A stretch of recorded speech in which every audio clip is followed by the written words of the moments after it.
Israel Hamas युद्ध के बाद से ही लाल सागर, बाबल मंडेब और एडन की खाड़ी एक आग का दरिया बने हुए हैं और यमन का हूती बार बार इन इलाकों में पश्चिमी देशों और इजराइल से जुड़े जहाजों पर मिसाइल, रॉकेट और ड्रोन हमले कर रहा है।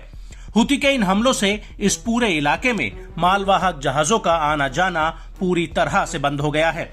लेकिन अगर कोई जहाज इन रास्तों पर आने की हिम्मत जुटाता है तो हूती उसे वहीं उड़ा देता है। यहाँ तक कि अमेरिका और ब्रिटेन जैसे देशों ने अपने युद्धपोत इन इलाकों में तैनात किए हुए हैं। लेकिन इसके बावजूद हूती के हौसले पूरी तरह से बुलंद हैं और अब हूती ने एक बार फिर एडन की खाड़ी में 4 जहाजों पर ताबड़तोड़ हमले किए हैं।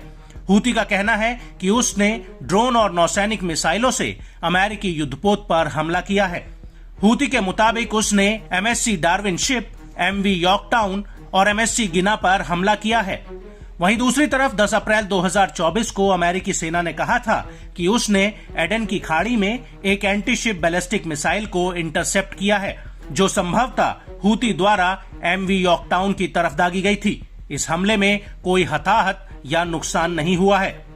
वहीं दूसरी तरफ इस हमले को लेकर हूती के प्रवक्ता ब्रिगेडियर याया सारी का भी बयान आ गया है, जिसमें उन्होंने अमेरिकी युद्धपोत पर हमले की बात कही है।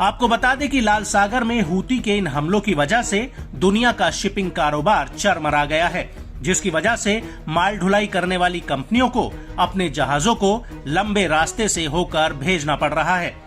ये रास्ता दक्षिण अफ्रीका होते हुए जाता है, जो बेहद ही खर्चीला है। लेकिन अब हूती ने ऐलान किया है कि वो नए route Cape of Good Hope वाले रास्ते पर भी पश्चिमी देशों के जहाजों को निशाना बनाएगा और ऐसे में इजराइल हमास युद्ध का दायरा बढ़ने का खतरा मंडरा रहा है। अमेरिका को डर है कि कहीं ये युद्ध पूरे मिडिल ईस्ट में ना फैल जाए। हालांकि अमेरिका और ब्रिटेन ने यमन में हूती के ठिकानों पर कई हवाई हमले भी किए थे, लेकिन उसकी वजह से हूती की ताकत में कोई कमी नहीं आई है, बल्कि उसने और आक्रामक तरीके से हमले करना शुरू कर दिया है।